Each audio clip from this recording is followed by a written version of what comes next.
ఒకరి క్యారెక్టర్ని కొన్ని సందర్భాలను బట్టి ఎప్పుడు డిసైడ్ చేయకూడదు. ఎప్పుడైతే మీకు అలాంటి మైండ్ ఉంటుందో బైబిల్ మొత్తం మీకు అపార్థం అయిపోతుంది.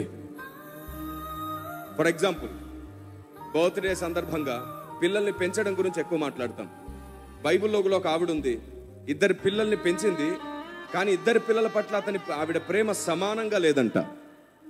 పక్షపాత ధోరణితో నడుచుకుందంట ఆవిడ. ఎవరు ఆవిడ? రెబెకా. ఓకే, ఇక్కడ కూడా నేను ఈ విషయాన్ని సరిచేయాలనుకుంటున్నాను. అది కూడా అబద్ధమే. రెబెకా పక్షపాత ధోరణితో నడుచుకోలేదు. ఏసావును ఒకలాగా, యాకోబును ఒకలాగా ప్రేమించలేదు. సందర్భాలు అలా కనబడతాయి మీకు, కానీ నిజం మాత్రం అది కాదు. యాకోబును ఎక్కువగా ప్రేమించమనో, ఏసావును తక్కువగా ప్రేమించమనో ఆవిడ సందేశం ఇవ్వలేదు. వాస్తవానికి యాకోబు పట్ల ఎక్కువ శ్రద్ధ చూపించమని దేవుడే రెబెకాకు బాధ్యత ఇస్తాడు.